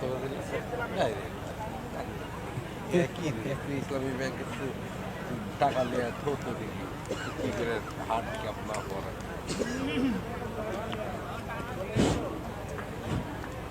সম্মানিত উপস্থিতি, তো আমরা আলোচনা করছিলাম ইহুদি, খ্রিস্টান এবং ইসলাম, এই 3টা ধর্ম আব্রাহামিক রিলিজিয়ান। এই জন্য ঘটনার ধারা বিবরণীতে পার্থক্য হলেও মূল ঘটনা একই। তথা তাওরাত এবং ইঞ্জিলে আজও লেখা আছে যে মানুষ বানর থেকে তৈরি হয়নি, মানুষ আদম আলাইহিস সালাম থেকে তৈরি হয়েছে। আমরা বলছি আদম, তারা ওভাবেই বলতেছে। আমরা বলছি হাওয়া, তারা বলছে ইভ। হাওয়া আলাইহিস সালাতু ওয়াস সালামের নামটা চেঞ্জ হয়ে গেছে, ঘটনা একই। আমরা যেমন আমাদের কোরআনে মহাপ্লাবনের ঘটনা আছে নূহ আলাইহিস সালাতু ওয়াস সালামের, কাছাকাছি ওই রকমই মহাপ্লাবনের ঘটনা আজও তাওরাত এবং ইঞ্জিলে আছে। ঘটনার ধারা বিবরণীতে পার্থক্য হতে পারে, কেন ওগুলো বিকৃত হয়ে গেছে। ঠিক তেমনি কুরবানির কথা, ইব্রাহিম আলাইহিস সালাম তার সন্তানকে কুরবানি করছেন, এই কথা তাওরাত জাবুর ইঞ্জিলেও আছে। কিন্তু তারা পরিবর্তন করে দিয়েছে যে ইব্রাহিম আলাইহিস সালাম ইসহাক আলাইহিস সালাতু ওয়াস সালামকে কুরবানি করছেন, আর কোরআন বলছে ইব্রাহিম আলাইহিস সালাতু ওয়াস সালাম ইসমাইলকে কুরবানি করছেন। তো যাক, আমরা সরাসরি বাইতুল মুকাদ্দাসের দিকে চলে আসি এবং আমার বক্তব্যের শেষের দিকে এগিয়ে যাওয়ার চেষ্টা করব। তো ইব্রাহিম আলাইহিস সালাতু ওয়াস সালামের 2 সন্তান ইসহাক এবং ইসমাইল, আজকের পুরো পৃথিবীর ইসরায়েল কেন্দ্রিক যে পলিটিক্স, ফিলিস্তিন কেন্দ্রিক যে পলিটিক্স, এটা যদি বুঝতে চান তাহলে আপনাকে এই জিনিসটা ক্লিয়ার কনসেপ্ট রাখতেই হবে যে আসলে কেন এই জিনিসগুলো ঘটতেছে। তো ইব্রাহিম আলাইহিস সালাতু ওয়াস সালামের 2 সন্তান ইসহাক এবং ইসমাইল। ইসহাক আলাইহিস সালাতু ওয়াস সালাম হচ্ছেন সারা আলাইহা সালাতু ওয়াস সালামের সন্তান, আর ইসমাইল হচ্ছে হাজেরা আলাইহা সালাতু ওয়াস সালামের সন্তান। ইব্রাহিম আলাইহিস সালাতু ওয়াস সালাম সারার সন্তান ইসহাককে নিয়ে থাকতেন জেরুজালেমে। ইব্রাহিম আলাইহিস সালাতু ওয়াস সালাম থাকতেন কোথায়? জেরুজালেমে। আল্লাহ কোরআনে বলছেন নাজ্জাইনাহু ওয়া লূতান ইলাল আরদিল্লাতি বারাকনা ফিহা লিল আলামিন। আমি ইব্রাহিমকে আশ্রয় দিয়েছি এই মাটিতে, লূতকে আশ্রয় দিয়েছি এই মাটিতে, যেই মাটিতে আমি বরকত রেখেছি সারা পৃথিবীর মানুষের জন্য, ওই মাটি জেরুজালেমের মাটি। লূত আলাইহিস সালাতু ওয়াস সালামের শহর উল্টিয়ে দেওয়ার পরে আল্লাহ তাকে আশ্রয় দিয়েছেন জেরুজালেমে। আর ইব্রাহিম আলাইহিস সালাতু ওয়াস সালাম তিনি যখন ইরাক থেকে হিজরত করে এসেছেন তখন আল্লাহ সুবহানাহু ওয়া তাআলা তাকে আশ্রয় দিয়েছেন জেরুজালেমে। তার বাপ আজর তাকে ইরাকের ব্যাবিলন নগরী থেকে তাড়িয়ে দিয়েছিলেন। তাহলে ইব্রাহিম আসলেন জেরুজালেমে, লূত আসলেন জেরুজালেমে। ইব্রাহিমের সন্তান ইসহাক ছিল জেরুজালেমে, ইসহাকের সন্তান ইয়াকুবও ছিল জেরুজালেমে। আর ইব্রাহিম আলাইহিস সালাতু ওয়াস সালাম আরেক সন্তান ইসমাইলকে রেখে আসলেন 1500 কিলোমিটার দূরে মক্কায় কাবা ঘরের পাশে। তাহলে একই সাথে একই সময়ে আল্লাহ ইব্রাহিম আলাইহিস সালামের 2 সন্তানকে দিয়ে পৃথিবীর 2টা মসজিদ আবাদ করাচ্ছেন। আল্লাহর নবী এবং পবিত্র কোরআন বলছে ইন্না আউওয়ালা বাইতিন উযিআ লিন-নাস বিবাক্কা, পৃথিবীর বুকে প্রথম মসজিদ তৈরি হয়েছে মক্কায় আল্লাহর ইবাদতের জন্য। আর আল্লাহর নবী বলছেন মক্কার 40 বছর পর, কাবার 40 বছর পর মসজিদ তৈরি হয়েছে আল মসজিদ আল আকসা, বাইতুল মুকাদ্দাস। তাহলে ইব্রাহিম আলাইহিস সালাতু ওয়াস সালামের এক সন্তান ইসহাক এবং তার বংশধরেরা আবাদ করছে মসজিদ আকসা, আর ইব্রাহিম আলাইহিস সালাতু ওয়াস সালামের আরেক সন্তান ইসমাইল এবং তার বংশধরেরা আবাদ করছে কাবা, একই সময়ে একই সাথে। আর ইব্রাহিম আলাইহিস সালাতু ওয়াস সালাম নিজে জেরুজালেম থেকে মক্কায় যাতায়াত করেছে 4 থেকে 5 বার। একবার হাজেরা আলাইহিস সালাতু ওয়াস সালাম এবং ইসমাইলকে রাখতে গেছেন, একবার জবাই করতে গেছেন, একবার কাবা ঘর তৈরি করতে গেছেন, একবার ছেলেকে এমনি দেখতে গেছেন, পাননি, স্ত্রীকে তালাক দিয়ে আসতে বলেছেন। লম্বা ঘটনা সহিহ বুখারীতে পাবেন। তাহলে ইব্রাহিম আলাইহিস সালাতু ওয়াস সালাম পৃথিবীর একমাত্র নবী যিনি একই সাথে এই দুইটা পবিত্র মসজিদের সাথে কানেক্টেড, একই সাথে। হুয়া ইব্রাহিম আলাইহিস সালাতু ওয়াস সালাম, তিনি ইব্রাহিম আলাইহিস সালাতু ওয়াস সালাম 5 বার মক্কা থেকে ফিলিস্তিন জেরুজালেম যাতায়াত করেছেন। এবার আসেন হিস্ট্রির সামনের দিকে আগাতে থাকলো। ইউসুফ আলাইসাল্লাম কুয়ায় পড়ে মিশরের বাজারে বিক্রি হয়ে গেলেন। আজকে যেমন ফিলিস্তিন আর মিশর পাশাপাশি, গাজায় আপনি ত্রাণ পাঠাতে পারবেন না মিশর ছাড়া, ওই কালেও একই অবস্থা ছিল, ফিলিস্তিন মিশর পাশাপাশি। ফিলিস্তিনের কুয়াতে পড়ে বিক্রি হলেন মিশরে, মিশরে অর্থমন্ত্রী হলেন, বাপ ভাই দাদা সবকে ডেকে পাঠালেন। 70 জনের পরিবারের বিশাল বহর নিয়ে ইয়াকুব আলাইসাল্লাম গেলেন মিশরে।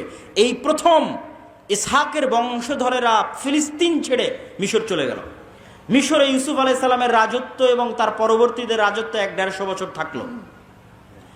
তারপরে যখন বিরোধী পার্টি ক্ষমতায় চলে আসলো, তথা ফেরাউন কিবতীরা যখন ক্ষমতা দখল করে নিল, তো আগের ক্ষমতায় যারা সবচেয়ে বড় জোট ছিল ওদেরকে হত্যা করতে লাগলো। আগের ক্ষমতায় যে বাদশাহ ছিল মিশরের, তার সবচেয়ে বড় জোট ছিল বানু ইসরাইল, ইউসুফ আলাইহিসসালাম, তো এদেরকে হত্যা করো। আর ফেরাউন জানতো যে আমি ক্ষমতা হারালে এদের কাছে ক্ষমতা হারাবো, অতএব এদের শিশুদের হত্যা করো, যেন আমার ক্ষমতা দখল করার মতো কেউ না আসে। ওয়াইজ নাজ্জাইনাকুম মিন আলি ফিরআউনা ইয়াসুমুনাকুম সুআল আযাব ইউযাববিহুনা আবনাকুম ওয়া ইস্তাহিউনা নিসাআকুম। আমি তোমাদেরকে ফেরাউনের কবল থেকে বাঁচিয়েছি, যে ফেরাউন তোমাদের ছেলে সন্তানদের জবাই করত। আল্লাহ পবিত্র কোরআনে বলছেন ছেলে সন্তানদের জবাই করত। আজকের ফেরাউন বানু ইসমাইলের ছেলে সন্তানদেরকে গাজায় হত্যা করতেছে। দিন পরিবর্তন হয়েছে, টার্গেট একই। কেননা তারা জানে যে এই ফিলিস্তিন থেকে এমন সন্তান বের হবে যাদের হাতে তাদের পতন অনিবার্য, পতন অবশ্যম্ভাবী। এই জন্য বেরি যেন হতে না পারে, এই জন্য আগে শিশুই হত্যা করে দাও, যেমন ফেরাউন হত্যা করত। সম্মানিত উপস্থিতি, তারপরে ফেরাউনের অত্যাচারে থেকে বানু ইসরাইলকে বাঁচানোর জন্য আল্লাহ মুসা আলাইহিস সালামকে পাঠালেন। মুসা আলাইহিস সালামের লম্বা ঘটনা, তিনি বানু ইসরাইলকে সাথে করে নিয়ে পালিয়ে যাচ্ছেন। ফেরাউনকে আল্লাহ লোহিত সাগরে ডুবিয়ে হত্যা করলেন। হত্যা করার পর মুসা আলাইহিস সালাম ফেরত মিশরে যাননি কেন? এই জন্য মিশরে ফেরত যাননি যে মুসা আলাইহিস সালাম পালিয়ে যাচ্ছিলেন না, মুসা আলাইহিস সালাম ইজ রিটার্নিং ব্যাক, ফেরত যাচ্ছিলেন। কোথায় ফেরত যাচ্ছিলেন? 400 বছর আগে ওনার বাপদাদা ইয়াকুব এবং ইয়াকুবের সন্তান 70 জন এবং ইউসুফ ওই যে জেরুজালেম ছেড়ে মিশরে আসছে, ওই জেরুজালেম বাপদাদার আদিভিটা, সেখানে ফিরে যাচ্ছিলেন। ইতিহাসের সত্য মিথ্যা জানা যায় না, কিন্তু ইতিহাসে লেখা আছে যে ইউসুফ আলাইহিস সালাম মিশরে মারা গেলেও তাকে তিনি ওসিয়ত করে গেছিলেন কবর দেওয়ার জন্য জেরুজালেম। আর মুসা আলাইহিস সালামের কথা তো সহিহ বুখারীতে রাসূল সাল্লাল্লাহু আলাইহি ওয়াসাল্লাম বর্ণনা করতেছেন, যেটা ধারা বিবরণীতে আমি আসব। তো আপনি যদি আজকের ম্যাপে দেখেন, লোহিত সাগর পার হয়ে ফিলিস্তিনে যাবেন, মিশর থেকে লোহিত সাগর ক্রস করে ফিলিস্তিনে যাবেন, গুগল ম্যাপে দেখবেন ফিলিস্তিনে ঢোকার আগে বিশাল মরুভূমি, সিনাই মরুভূমি। আর ওই ফিলিস্তিনে তখন বসবাস করত তৎকালীন বিশ্বের সবচেয়ে শক্তিশালী গোত্র, তাদের নাম আমালেকা গোত্র। তো ওদের সাথে যুদ্ধ করে জিতে জেরুজালেম জয় করতে হবে, এই জন্য অপেক্ষায় বসে আছেন সিনাই মরুভূমিতে।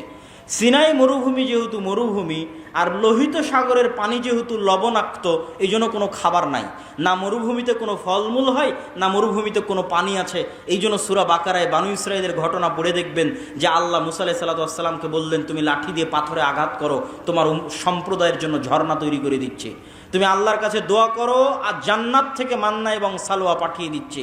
জান্নাত থেকে পাখির আকারে এবং গাছে ঝুলন্ত আকারে, বাড়ির উপরে গাছে ঝুলন্ত আকারে জান্নাত থেকে মান্না এবং সালোয়া আসতো, কেননা মরুভূমিতে কোনো খাবার ছিল না। তারপরে মুসা আলাইহিস সালাম তাদের নিয়ে জেরুজালেম বিজয় করতে যাবেন মর্মে যুদ্ধের ঘোষণা দিলেন। এরা ছিল নিমক হারাম কওম। আল্লাহর এত বড় নিয়ামত দেখার পরও এরা বলল, ইযহাব আনতা ওয়া রাব্বুকা ফাকাতিলা, মুসা আপনি আর আপনার আল্লাহ গিয়ে যুদ্ধ করেন, আমরা যুদ্ধ করতে পারবো না। বলেন নাউজুবিল্লাহ। এই জন্য মুসা আলাইহিস সালাম জেরুজালেম বিজয় করতে পারেননি। তখন মুসা আলাইহিস সালাম আল্লাহর কাছে দোয়া করেছিলেন, যেন আমার লাশ, আমার মৃত্যু যেন জেরুজালেমের এত নিকটে হয় যে একটা ঢিল মারলে, যেন জেরুজালেম থেকে বাইতুল মুকাদ্দাস থেকে একটা ঢিল মারলে আমার কবরে এসে পড়ে। মুহাম্মদ সাল্লাল্লাহু আলাইহি ওয়াসাল্লাম বুখারীর হাদিসে বলছেন, আমি যদি আজ ফিলিস্তিনে থাকতাম তোমাদের দেখাতাম যে কোথায় মুসা আলাইহিস সালামের কবর আছে। সম্মানিত উপস্থিতি, তারপরে ধারা বিবরণী আমি সংক্ষিপ্ত আকারে আজকের পর্যন্ত আপনাকে আমি বুঝিয়ে দিচ্ছি। তারপরে ইউশা বিন নুনের মাধ্যমে জেরুজালেম বিজয় হলো। আমার আগের বক্তব্য শুনে দেখবেন আল্লাহ জেরুজালেম বিজয়ের দিন সূর্যকে থামিয়ে দিয়েছিলেন। সূর্যকে থামিয়ে দিয়ে ইউশা বিন নুন জেরুজালেম বিজয় করেছিলেন। তারপরে আস্তে আস্তে আস্তে আস্তে দাউদ এবং সুলাইমান আলাইহিসসালাম আসলেন। দাউদ এবং সুলাইমান আলাইহিসসালাম পৃথিবীর সবচেয়ে বড় রাজত্ব জেরুজালেমে কায়েম করলেন। সুলাইমান আলাইহিসসালাম দ্বিতীয়বার মসজিদ আকসা নির্মাণ করালেন জিনদেরকে দিয়ে। আর পৃথিবীর অত শক্তিশালী, অত বড় রাজত্ব পৃথিবীতে আগে আর কোনোদিন হয়নি। পরেও কোনোদিন হবে না, সেটা কায়েম হলো জেরুজালেমে। তারপরে দাউদ এবং সুলাইমানের পরে আস্তে আস্তে চলে আসলেন ঈসা আলাইহিস সালাতু ওয়াস সালাম। ঈসা আলাইহিস সালাতু ওয়াস সালামের মা মারিয়াম কোন মসজিদের খাদেম ছিলেন? মসজিদ আকসার খাদেম ছিলেন। ঈসা আলাইহিস সালাতু ওয়াস সালাম কোন শহরে জন্ম নিয়েছেন? এই জেরুজালেম, এই নগরীতে জন্ম নিয়েছেন। এই জন্যই তো আপনি খ্রিস্টানদের যদি বলেন তোমাদের গোটা দুনিয়া দিয়ে দিব, ইউরোপ আমেরিকা, জেরুজালেম দিব না, তাহলে হবে না। কেননা এখানে তারা যাকে নবী বলে শ্রদ্ধা করছে তার স্মৃতি এই শহরে আছে। ঈসা আলাইহিস সালাতু ওয়াস সালামের স্মৃতি এই শহরে আছে। ঈসা আলাইহিস সালামের আম্মা মারিয়াম আলাইহা সালাতু ওয়াস সালামের স্মৃতি এই মসজিদে আছে। আর ইহুদিদের স্মৃতি আছে এই যে মুসা, দাউদ, সুলাইমান, তাদের লম্বা স্মৃতি বললাম। ইয়াহইয়া এবং জাকারিয়া আলাইহিমুস সালাতু ওয়াস সালাম এই শহরেই ছিলেন। ঈসা আলাইহিস সালাতু ওয়াস সালাম দিয়ে আল্লাহ বানু ইসরাইলের নবী দেওয়া বন্ধ করে দিলেন। ওই যে ইসহাক আলাইহিস সালাতু ওয়াস সালাম থেকে শুরু হয়ে গোটা দুনিয়ার হিস্ট্রি আপনাকে 5 মিনিটে বলে দিলাম। ঈসা আলাইহিস সালাতু ওয়াস সালামে এসে আল্লাহ বানু ইসরাইলের নবী পাঠানো স্টপ। ওই যে এবার 5000 বছর যাবত ইব্রাহিমের আর এক সন্তান, তার সন্তানেরা আবাদ করতেছে মক্কায় কাবা, 1000 বছর যাবত আবাদ করতেছে। আল্লাহ ওটাকে সেভ রেখেছিলেন। পৃথিবী আল্লাহ সুবহানাহু ওয়া তাআলা কিভাবে ফাংশন করবেন এটা তার পূর্ব পরিকল্পিত, পূর্ব প্ল্যান। সেই ফাংশন করার জন্য ইব্রাহিম আলাইহিস সালাতু ওয়াস সালামের এই সন্তানে মাত্র একজন নবী আল্লাহ সুবহানাহু ওয়া তাআলা পাঠিয়েছেন। তিনি হচ্ছেন আমাদের নবী মুহাম্মদ সাল্লাল্লাহু আলাইহি ওয়াসাল্লাম, যিনি মক্কায় আসলেন। মক্কায় এসে তিনি নবীর দাবি করলেন এবং হেরাক্লিয়াসের দরবারে আবু সুফিয়ানকে জিজ্ঞেস করা হলো যে মুহাম্মদ সাল্লাল্লাহু আলাইহি ওয়াসাল্লামের পূর্বে কি আর কেউ নবী দাবি করেছিল? আবু সুফিয়ান বলল, না, মুহাম্মাদের পূর্বে মক্কায় আর জীবনে কোনোদিন কেউ নবী দাবি করেনি। হেরাক্লিয়াস বলল, যদি বলতে যে তার পূর্বে কেউ নবী দাবি করেছিল তাহলে আমি বলতাম দেখা দেখি নবী দাবি করছে। যেহেতু পূর্বে কেউ নবী দাবি করেনি, অতএব ভাবতে হবে যে মুহাম্মদ সাল্লাল্লাহু আলাইহি ওয়াসাল্লাম কেন নবী দাবি করছেন। তুমি আমাকে বলো, ওই মক্কায় মুহাম্মদ সাল্লাল্লাহু আলাইহি ওয়াসাল্লামের পূর্বে কেউ কি রাজা বাদশাহ ছিল? আবু সুফিয়ান বলছে, না, কেউ তো রাজা বাদশাহ ছিল না। 1000 বছর যাবৎ আমরা জানি না যে এই বংশে, এই অঞ্চলে কোনোদিন রাজত্ব ছিল, বরং আজীবন এরা রোমান এবং পারস্য এম্পায়ারের অধীনে তাদের জীবন কাটেছে। ওখানে কোনোদিন রাজত্ব তৈরি হয়নি, মক্কা কেন্দ্রিক কোনো রাজত্ব তৈরি হয়নি। তখন বলছে, তাহলে তো অবশ্যই ভাবতে হয়, যদি তুমি বলতে এখানে কোনোদিন রাজা ছিল তাহলে আমি বলতাম যে বাপের দেখা দেখি, বাপদাদার সম্পত্তি, বাপদাদার রাজত্ব ফিরে পাওয়ার জন্য এখন নিজে নবুয়তের দাবি করছে। যেহেতু মক্কা কেন্দ্রিক কোনোদিন রাজত্ব তৈরি হয়নি, মক্কায় কোনোদিন কেউ নবী দাবি করেনি, আবার তোমরা বলছো যে ওখানে ইব্রাহিমের সুন্নাত পাওয়া যায়, মানে হেরাক্লিয়াস স্বপ্নে দেখেছিল আরবদের মধ্যে যারা খাতনা করে। হেরাক্লিয়াস সব পাদ্রীদের ডেকে বলছে, কারা খাতনা করে? পাদ্রীরা বলল, শুধু ইহুদিরা খাতনা করে। বললাম, না, আমি স্বপ্নে দেখেছি আরবদের মধ্যে কারা খাতনা করে। আরবদের মধ্যে কেউ খাতনা করে আমি তো জানি না। তখন আবু সুফিয়ানকে ডেকে নিয়ে এসে জানা গেল মক্কার কোরাইশরা যুগ যুগ ধরে খাতনা করে আসতেছে। কেন? মক্কার কোরাইশদের আদি পিতা তো ইসমাইল আলাইহিস সালাতু ওয়াস সালাম, যিনি ইব্রাহিমের সন্তান। এটা ইব্রাহিমের সুন্নাত, মিল্লাতে ইব্রাহিমের সুন্নাত। সম্মানিত উপস্থিতি, এই জায়গায় হলো সুপারিয়রিটিতে ধাক্কা। ইহুদি এবং বানু ইসরাইলের যে সুপারিয়রিটির থিওরি, পৃথিবীর মাত্র 2টা জাতি এত ভয়ঙ্কর সুপারিয়রিটিতে বিশ্বাস করে যা পৃথিবীর আর কোনো জাতি বিশ্বাস করে না, একটা ব্রাহ্মণ আর একটা ইহুদি। হিন্দুদের মধ্যে যে 4টা গ্রুপ আছে তার মধ্যে একটা হচ্ছে ব্রাহ্মণ। তারা বিশ্বাস করে যে তারা হচ্ছে খোদার মাথা থেকে, তাদের প্রভুর মাথা থেকে সৃষ্টি হয়েছে, এই জন্য তাদের সম্মান মর্যাদা সবার উপরে, বাকি সব তাদের গোলাম। শূদ্র বৈশ্য ক্ষত্র যা আছে সব তাদের গোলাম। আর এরা বিশ্বাস করে যারা আল্লাহর সন্তান, বলেন নাউজুবিল্লাহ, এরা বিশ্বাস করে আর আল্লাহর সন্তান। এবং এদের সবচেয়ে বড় গর্ব হচ্ছে যে ইব্রাহিমের সন্তান, ইসহাকের বংশধর। যদিও আজকের আধুনিক বিশ্বে কোনো প্রমাণ নাই যে চলমান ইসরায়েলে যারা বসবাস করছে এরা ইব্রাহিম আলাইহিস সালাতু ওয়াস সালামের ব্লাডলি কানেক্টেড। কি জন্য প্রমাণ নাই? আমার আগের আলোচনা থেকেই দলিল পেয়ে যাবেন। আগের আলোচনায় বলেছি ইব্রাহিম আলাইহিস সালাতু ওয়াস সালাম নূহের সন্তান সামের বংশধর, না নূহের সন্তান হামের বংশধর, না নূহের সন্তান ইয়াফিসের বংশধর? কি বক্তব্য শুনলেন? কার বংশধর? সামের বংশধর। আর সেমিটিকদের গায়ের কালার কিরকম হয়? সেমিটিকদের গায়ের কালার হচ্ছে মেটে, শ্যামা, সাদা চামড়া তো ইয়াফেস। তাহলে ইউরোপ এবং আমেরিকার গায়ের চামড়া, গায়ের কালার নিয়ে এসে ফিলিস্তিনে বসে দাবি করবা যে তুমি ইসাক আলাইহিসসালামের বংশধর, ইয়াকুব আলাইহিসসালামের বংশধর, দিস ইজ ইম্পসিবল। এটা হতেই পারে না, অসম্ভব। অন্তত গায়ের চামড়ায় তো মিলতে হবে, গায়ের রঙে তো মিলতে হবে। এই জন্য কোনো ঐতিহাসিক ডকুমেন্ট নাই যে তারা তার সন্তান, কিন্তু দাবি করে। তো ওই দাবির ভিত্তিতে আমরা আলোচনা করতেছি যে তাদের যে সুপারিয়রিটি থিওরি, যে আমরা আল্লাহর সন্তান এবং আমরা ইব্রাহিম আলাইহিসসালামের অমুক সন্তানের পরবর্তী বংশধর, এই জন্য আমাদের জন্য দয়া, আমাদের জন্য রহমত, আর বাকি পৃথিবীর সব গোলাম। সবকে যদি আমরা মেরে হত্যা করি তবুও কোনো পাপ হবে না। ভাই, এটা বিশ্বাস করে, আল্লাহর কসম করে বলছে, এটা বিশ্বাস করে, না হলে এত নিষ্ঠুর হওয়া মানুষের জন্য সম্ভব নয়। আপনি যখন বিশ্বাস করবেন যে এই সমস্ত মানুষকে হত্যা করলে আমার গুনাহ হবে না, তখনই আপনি এত নিষ্ঠুর হতে পারবেন। যে গত 10 দিনে আপনি 9-10,000 মানুষকে হত্যা করছেন, কিন্তু আপনার অন্তর কাঁপে না। কেন কাঁপে না? আপনি তো বিশ্বাসই করেন না যে গুনাহ হবে। ওই যে সুপারিয়রিটি থিওরি, সারা পৃথিবীর সব মানুষকে যদি হত্যা করে দেওয়া হয় তবুও তাদের দৃষ্টিতে তারা গুনাহগার হবে না, কেন? তারা হচ্ছে আল্লাহর সন্তান আর বাকি সব হচ্ছে গোলাম। এই হচ্ছে তাদের বিশ্বাস। এই সুপারিয়রিটি থিওরিতে সবচেয়ে বড় ধাক্কা দিয়েছে মোহাম্মদ সাল্লাল্লাহু আলাইহি ওয়াসাল্লাম। কেন? মোহাম্মদ সাল্লাল্লাহু আলাইহি ওয়াসাল্লামও বললেন আমি ইব্রাহিমের বংশধর। কথা কি আমার বুঝতে পারছেন? মোহাম্মদ সাল্লাল্লাহু আলাইহি ওয়াসাল্লাম ইব্রাহিমের সন্তান ইসমাইলের বংশধর, বানু ইসমাইল। আর তারাও জানতো যে আরবে শেষ নবী আসবে। এই জন্য ঈসা আলাইহিস সালামের মৃত্যুর পরে অনেক ইহুদি মদিনায় চলে গেছিল। বানু কুরাইজা, বানু কায়নুকা, বানু নাজির সবগুলো চলে গেছিল মদিনায়। তারা অপেক্ষা করছিল তাদের মধ্যে শেষ নবী আসবে, আরবে আসবে, তাদের বংশে আসবে।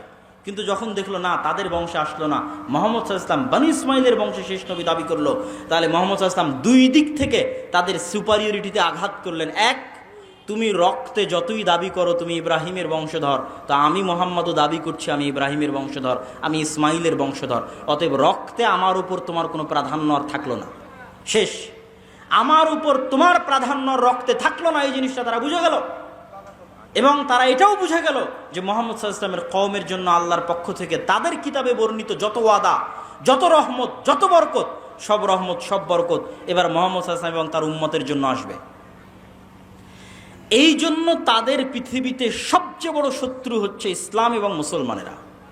দুইটা কারণে। অন্যদেরকে তো ওরা বিশ্বাসই করে না যারা ইব্রাহিমের বংশধর। অন্তত তাদের কিতাবে তো ইব্রাহিমের আর এক সন্তান ইসমাইলের নাম লেখা আছে, যে ইব্রাহিমের আর এক সন্তান ইসমাইল। এবং তারা এটা বিশ্বাস করে যে আরবরা হচ্ছে ইসমাইলের বংশধর। এই জন্য এটা হলো তাদের সবচেয়ে বড় ভয়ের কারণ, যে তাদের সুপারিয়রিটি থিওরিতে আঘাত করেছে ইসলাম এবং মুসলমানেরা। সম্মানিত উপস্থিতি, আজকের এই জেরুজালেমে যে ভয়াবহ অবস্থা তৈরি হয়েছে, এই ভয়াবহ অবস্থার পিছনে কারণ কি? আগের যুগের অনেক ইতিহাস আমি অন্য বক্তব্যে আলোচনা করেছি। আজকের এই ভয়াবহ অবস্থা তৈরি হওয়ার পিছনে কারণ আমার ছোট্ট গবেষণায় ঔপনিবেশিক শাসনামল, কলোনিয়াল সিস্টেম, আরবিতে বলে ইস্তেমার। আমরা যারা আজকে এই দেশে বসবাস করছি, যারা আপনারা সামনে বসে আছেন, 1935-1937 সালের আগে আপনাদের বাপদাদারা জমির মালিকই ছিল না। আপনি আজকে যে জমির দলিল নিয়ে দাবি করছেন এই জমি আমার, এই দাবি 35-37-এর আগে এই অঞ্চলের মানুষ করতে পারতো না। কেননা আমাদের বাপদাদারা 190 বছর ছিল ব্রিটিশদের গোলাম, তথা আমরা ছিলাম কলোনি, ব্রিটিশের কলোনি। এই জন্য 190 এবং 200 বছর গোলামি করতে করতে আমাদের রক্তের মধ্যে গোলামি ঢুকে গেছে। আর এই দেশ ছেড়ে যখন ব্রিটিশরা গেছে, 3টে দেশে ভাগ করে গেছে, ভারত, বাংলাদেশ, পাকিস্তান। ঠিক সারা পৃথিবীর প্রায় মুসলিম দেশই কোনো না কোনো ইউরোপিয়ান কান্ট্রির কলোনি ছিল। আর এই কলোনিয়াল সিস্টেম কতটা ভয়ঙ্কর ছিল এটা ইউরোপ সফর না করলে আমি বুঝতে পারতাম না। ফ্রান্সের রাজধানী প্যারিসে আইফেল টাওয়ারের সামনে রাত 12টা-1টার সময় যতজন বিড়ি খাচ্ছে, সিগারেট খাচ্ছে, সব হচ্ছে মুসলমানের সন্তানেরা। কোন দেশের মুসলমানের সন্তানেরা? যেই দেশ ফ্রান্স শাসন করত। ফ্রান্সের কলোনি ছিল আফ্রিকার বহু অঞ্চল। আজ বহু অঞ্চল বিদ্রোহ করতেছে, নাইজার, আলজেরিয়া, বহু অঞ্চল বিদ্রোহ করতেছে ফ্রান্সের বিরুদ্ধে। তো ওই সমস্ত অঞ্চলগুলো কলোনি ছিল। ভাগ্যিস ভালো যে ব্রিটিশরা আমাদেরকে মোটামুটি একটা স্বাধীনতা দিয়ে গেছে। ফ্রান্স অতটুকু স্বাধীনতা দেয়নি। ফ্রান্স বলেছে তোমার রিজার্ভ ব্যাংকের টাকা আমার ব্যাংকে থাকবে, তুমি কোনো অস্ত্র কিনতে পারবা না আমার কাছে ছাড়া, তুমি বৈদেশিক কোনো চুক্তি করতে পারবা না আমার অনুমতি ছাড়া, অথচ নাকি স্বাধীন। এভাবে তারা স্বাধীনতা দিয়ে এসেছে। কলোনিয়াল সিস্টেম ভয়ঙ্কর।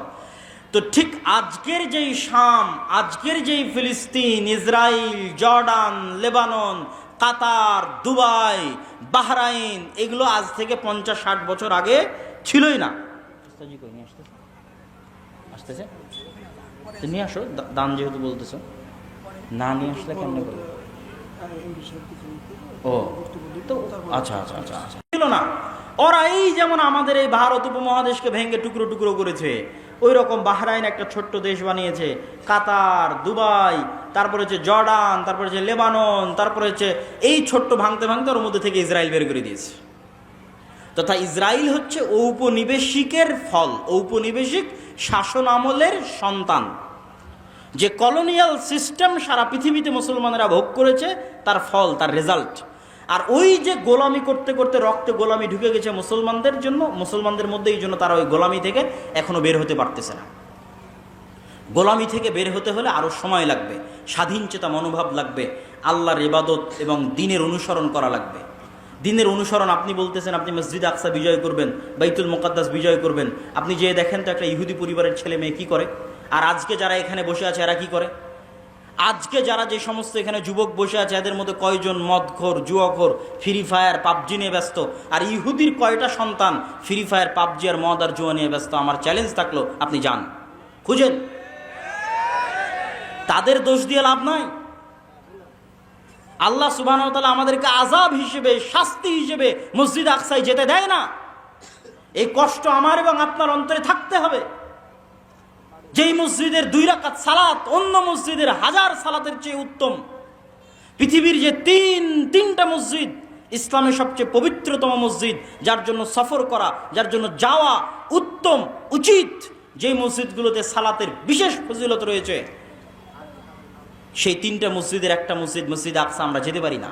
এটা আল্লাহ আমাদেরকে বঞ্চিত করে রেখেছে আমাদের কর্মফলের কারণে, আমাদের আমলের কারণে। সম্মানিত উপস্থিতি, আপনি ইহুদি পল্লীতে যান, ইহুদি পল্লীতে গিয়ে দেখেন তারা কিভাবে চলে, কিভাবে চলাফেরা করে, দেখে আসেন। তারা পৃথিবীর মানুষকে বলবে তোমরা সুদ নিয়ে ব্যস্ত থাকো, ওরা নিজেরা পরস্পরে সুদ খাবে না। তারা পৃথিবীর মানুষের পিছনে কোটি কোটি টাকা ব্যয় করবে যে তোমরা মদ, গাঞ্জা, জুয়া এগুলো নিয়ে ব্যস্ত থাকো, ওরা নিজেরা জীবনে কোনোদিন মদ, গাঞ্জা, জুয়া নিয়ে ব্যস্ত থাকবে না। টাকার বিষয়ে সবচেয়ে কৃপণ, টাকা কেমনে জমা করতে হয়, অনর্থক অপচয় খরচ না করে টাকা কেমনে জমা করতে হয়, পৃথিবীর সবচেয়ে বড় বড় মাল্টি বিলিয়নার হচ্ছে তারা। কেন? তারা ওইভাবেই তাদের সন্তান সন্ততিকে বড় করেছে। হ্যাঁ, তাদের উপর আল্লাহর গজব এবং আযাব আসবে, কিন্তু আল্লাহ সুবহানাহু ওয়া তাআলা বিধর্মীদের দিয়েই মুসলমানদেরকে আযাব এবং শাস্তি দিয়ে থাকেন। তারও দলিল কোরআন এবং হাদিসে আছে, যেটা আমি আমার অন্য বক্তব্যে বিস্তারিত আলোচনা করেছি, আজকে সময় নাই। সেহেতু আমরা একটা আযাব এবং গজবের মধ্যে দিয়ে যাচ্ছি আমাদের আমলের কারণে। আমাদের অন্তরে ব্যথা থাকতে হবে যে আমরা হজ এবং উমরা করতে গেলেও, মক্কা মদিনায় গেলেও মসজিদ আকসায় যেতে পারি না। আজ থেকে 100 বছর আগে, গত 1300 বছর এমন কোনো মুসলমান নাই যারা হজ উমরা করতে গেছে আর মসজিদ আকসায় যায়নি। হজের ট্রিপ মানেই মসজিদ আকসাহের ট্রিপ হবে। সম্মানিত উপস্থিতি, এই জন্য সুলতান সালাহুদ্দিন আইয়ুবী শপথ করেছিলেন, যতদিন আল্লাহ তার 3টা মসজিদের একটা মসজিদকে খ্রিস্টানদের কবল থেকে মুক্ত না করবে, ততদিন সুলতান সালাহুদ্দিন আইয়ুবী আল্লাহর আরেক মসজিদ মক্কা এবং মসজিদে নববী জিয়ারতের জন্য যাবে না। আল্লাহর মসজিদকে বন্দি দশায় রেখে, আল্লাহর মসজিদকে মানুষের সালাত মুক্ত অবস্থায় রেখে তিনি কিভাবে আল্লাহর আরেক মসজিদ জিয়ারতের জন্য যাবেন, এই ব্যথায় তিনি যুদ্ধ করতেন।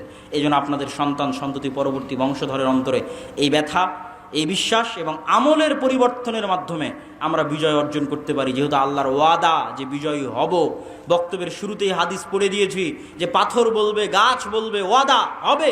আল্লাহর নবী বলেছেন হবে, আজ না হলে যেদিন ইমাম মাহদি আসবেন সেই দিন হবে। কিন্তু আমরা যদি তার আগেও যে হবে না তা না, তার আগেও হতে পারে। সুলতান সালাহুদ্দিন আইয়ুবীর হাত দিয়ে আল্লাহ বিজয় করায়নি, করিয়েছে। আমাদের হাত দিয়েও আল্লাহ বিজয় করাতে পারে, কিন্তু তার জন্য আমলের পরিবর্তন লাগবে, আখলাকের পরিবর্তন লাগবে। সম্মানিত উপস্থিতি, আজকের যে অনুষ্ঠানটা আয়োজন হচ্ছে, এই অনুষ্ঠানের মূল লক্ষ্য উদ্দেশ্য হচ্ছে মসজিদ ভিত্তিক দ্বীন শিক্ষা, মসজিদ ভিত্তিক মক্তবকে শক্তিশালী করা। আমরা আপনাদের এই অঞ্চলে সফর দিয়েছিলাম, গোটা মোহনপুর অঞ্চলে আমি নিজে সফর দিয়েছি। মোটামুটি কিছু মসজিদে মসজিদ ভিত্তিক মক্তব আছে, কিছু মসজিদে নাই। তো এই যে শিক্ষায় আমরা পিছিয়ে, জ্ঞানে আমরা পিছিয়ে, অথচ তারা আমাদের চেয়ে শিক্ষা এবং জ্ঞানে এগিয়ে। তো আমাদের যে জ্ঞানে পিছিয়ে এবং বিশেষ করে ধর্মীয় জ্ঞানে আরও পিছিয়ে, কেননা আমাদের দেশের 90% ছেলে মেয়ে যায় স্কুলে আর 2 থেকে 3% যায় মাদ্রাসায়। ওই যে 90 থেকে 95% গেল স্কুলে, তাদের জন্য কোনো একাডেমিক সিলেবাস নাই দিন শেখানোর। যদি না আমরা মসজিদগুলোকে দিন শিক্ষার দিক থেকে শক্তিশালী না বানাতে পারি, শক্তিশালী প্রতিষ্ঠান না বানাতে পারি, তাহলে আমাদের পরবর্তী প্রজন্ম হবে কোরআনবিহীন, আমাদের পরবর্তী প্রজন্ম হবে দ্বীনের জ্ঞানবিহীন, যা আমাদের উপরে জাতিগতভাবে আল্লাহর আযাব আসার জন্য বাধ্য করবে। তথা আমরা আজকে বাংলাদেশে বসে আছি, গাজার জন্য প্রতিবাদ করছি, কয়দিন পর দেখবেন যে আমরাই গাজা হয়ে গেছি। কথা বুঝতে পেরেছেন? যদি আমরা আমাদের আমল এবং আখলাকে পরিবর্তন না আনি, কেননা গাজা হওয়ার মতো সকল ক্রাইটেরিয়া এই দেশে মজুদ আছে।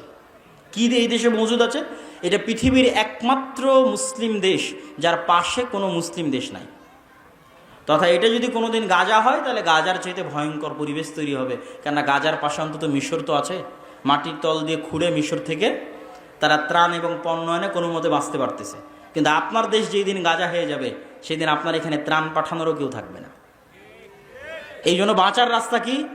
যদি এই দেশের স্বাধীনতা এবং সার্বভৌমত্ব রক্ষা করতে চান, দিন এবং আমলে ফিরে আসতে হবে। পরবর্তী প্রজন্মদের কাছে বেসিক দিনের জ্ঞান দিতে হবে।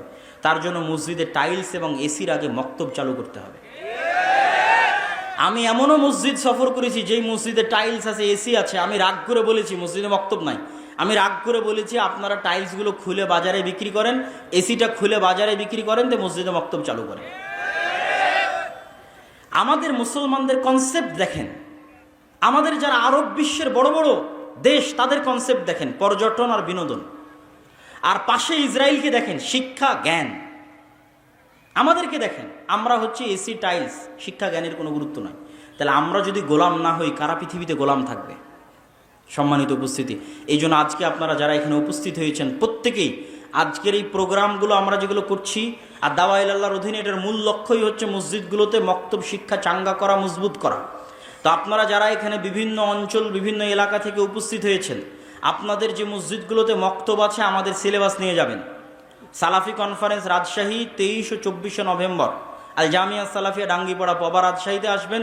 আপনাদের মক্তবের জন্য সিলেবাস নিয়ে যাবেন, উন্নত মানের সিলেবাস। এবং মক্তবগুলোকে কেন্দ্রীয়ভাবে সেন্ট্রালি ম্যানেজমেন্ট করার জন্য আমাদের পক্ষ থেকে সার্বিক সুযোগ সুবিধা আপনাদেরকে দেওয়া হবে। আর যদি কোনো মসজিদে মক্তব বন্ধ থাকে, সেটাকে চালু করার জন্য কি কি উদ্যোগ নেওয়া যায় সেটার জন্য আপনারা যোগাযোগ করতে পারেন। কিন্তু যে মসজিদগুলোতে চালু আছে, তারা দ্রুত গতিতে চেষ্টা করেন আমাদের সাথে সম্পৃক্ত হয়ে ওই মসজিদগুলোর ইমামদেরকে শিক্ষাগত ট্রেনিং দেওয়ার মাধ্যমে এবং ওই মসজিদের সিলেবাসের মান বাড়ানোর মাধ্যমে ওইটাকে একটা প্রতিষ্ঠানে রূপান্তর করা। মসজিদেই থাকবে, মসজিদের মধ্যেই থাকবে, কিন্তু ফাংশন করবে প্রতিষ্ঠানের মতো, যাতে আমরা পরবর্তী প্রজন্মদের কাছে দিনের সঠিক জ্ঞান পৌঁছে দিতে পারি। আর দাওয়া ইলাল্লাহ এই উদ্যোগ নিয়ে আমরা ইতিমধ্যে বাংলাদেশের 4টে জেলার 126টা মসজিদ সফর করেছি, 250-এর অধিক মসজিদে মক্তব উদ্বোধন করেছি। অতএব আপনাদের কাছে উদাত্ত আহ্বান থাকবে, এই প্রজেক্টের সাথে আপনারা সম্পৃক্ত হন। যে মসজিদে মক্তব আছে, সেই মক্তবকে চাঙ্গা করার জন্য আমাদের সিলেবাস নেন, আমাদের ট্রেনিং নেন, আমাদের ম্যানেজমেন্ট সিস্টেম নেন। যেই মসজিদে মক্তব নাই, সেখানে চালু করার জন্য আমাদের ডাকেন, আমরা সফর দিই, বক্তব্য দিই, চালু করার জন্য সহযোগিতা করি। আর আজকের এই অনুষ্ঠান এবং এখানেও যে মক্তবগুলো পরিচালিত হয় মোহনপুর এবং বাগমারায়, সেই মক্তবগুলোর উন্নয়নের লক্ষ্যে, তাদের সহযোগিতার লক্ষ্যে আমাদের আজকের এই অনুষ্ঠান। অতএব আপনারা এই প্রজেক্টে দান করার চেষ্টা করবেন, সহযোগিতা করার চেষ্টা করবেন। আপনাদের একটা টাকার মাধ্যমেও যদি মুসলমানের একটা সন্তানও কোরআন শিখে, আলিফের একটা অক্ষর শিখে, তো আপনি কবরে চলে গেছেন, 500 বছর হয়ে যাবে, 1000 বছর হয়ে যাবে, কিন্তু আপনার নেকির দরজা বন্ধ হবে না ইনশাআল্লাহ। যেমন আজকে আমরা মাগরিব এবং এশার সালাত যারা পড়েছি, মাগরিব এবং এশার সালাতে আমরা যে সূরা ফাতিহা পড়েছি, আমাকে যিনি শিখিয়েছিলেন তিনিও নেকি পেয়েছে। তার আগে আল্লাহর নবী পর্যন্ত যতজন আমার কাছে এই সূরা ফাতিহা পৌঁছানোর জন্য কাজ করেছে, সবাই আমার এই সূরা ফাতিহা পড়ার নেকি পেয়েছে। বলেন আল্লাহু আকবার। অতএব এই নেকি থেকে বঞ্চিত হবেন না। আমি দায়িত্বশীল এবং স্বেচ্ছাসেবক ভাই যারা আছে তাদেরকে বলবো, আপনারা ভিতরে প্রবেশ করেন। আর আমার বক্তব্যের পরে সম্মানিত এমপি মহোদয়, যিনি আজকের আমাদের প্রধান অতিথি, তিনি আপনাদের সামনে আলোচনা করবেন। তারপরে আমাদের শ্রদ্ধেয় উস্তাদ শেখ আব্দুর রাজ্জাক বিন ইউসুফ হাফিজাউল্লাহ, তিনিও আপনাদের সামনে আলোচনা পেশ করবেন ইনশাআল্লাহ। কই স্বেচ্ছাসেবক ভাইয়েরা? তানজিল ভাই, স্বেচ্ছাসেবকরা নাই? জি, স্বেচ্ছাসেবক ভাইয়েরা আপনারা ভিতরে যান। আপনারা কেউই না, এখনই করুক। আপনারা কেউই এই দান থেকে মুক্ত থাকবেন না, দান থেকে বিরত থাকবেন না।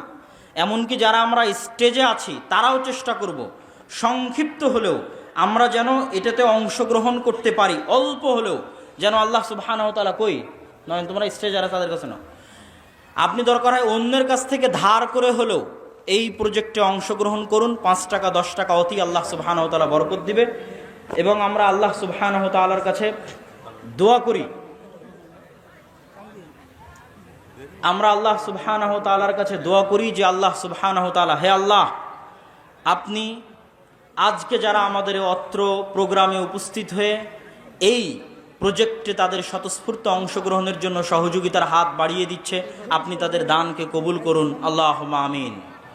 এবং আমাদের ফিলিস্তিনের, হ্যাঁ দিব, আচ্ছা, আমাদের ওকে ওকে ওকে শেষ করে দিচ্ছি। আমাদের ফিলিস্তিনের, ইনশাআল্লাহ, হে আল্লাহ সুবহানাহু ওয়া তাআলা, আমাদের ফিলিস্তিনের যে সমস্ত ভাই এবং বোনেরা নিহত হচ্ছে, এখন পর্যন্ত 9,000 মারা গেছে, হে আল্লাহ, আপনি তাদেরকে শহীদ হিসেবে কবুল করুন, আল্লাহুম্মা আমিন। হে আল্লাহ, গাজার মুসলমানদের উপর পৃথিবীর স্মরণকালের ভয়াবহ যে অত্যাচার, যে জুলুম চলতেছে, আপনি তাদের উপর থেকে সেই জুলুম, সেই অত্যাচার উঠিয়ে নিন, আল্লাহুম্মা আমিন। হে আল্লাহ, ইন্নাকা আলা কুল্লি শাইইন কাদির, আপনি আপনার শক্তি, আপনি আপনার ক্ষমতা, আপনি আপনার সাহায্য সহযোগিতা মুসলমানদের জন্য পাঠিয়ে দিন, আল্লাহুম্মা আমিন।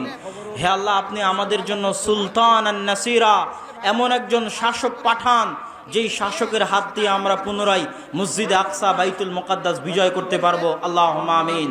হে আল্লাহ, আজকে যারা এই দানে অংশগ্রহণ করছে, আপনি তাদের এই দানকে কবুল করুন, আল্লাহুম্মা আমিন। আমাদের যারা পূর্বে মারা গেছে তাদের কবরকে প্রশস্ত করে দিন, আল্লাহুম্মা আমিন। আপনারা কেউই এই দান থেকে বিরত থাকবেন না। স্টেজে যারা আমরা আছি তারাও অংশগ্রহণ করব। কেউই আপনারা এই দান এবং এই সহযোগিতা থেকে 10 টাকা 5 টাকা হলেও তাতে অংশগ্রহণ করবেন এবং আল্লাহর কাছে দোয়া করবেন, আল্লাহ যেন আদ-দাওয়া ইলাল্লাহ এর যে প্রজেক্ট, মসজিদ ভিত্তিক মক্তব শিক্ষা, এই প্রজেক্টকে যেন আল্লাহ কবুল করে, আল্লাহুম্মা।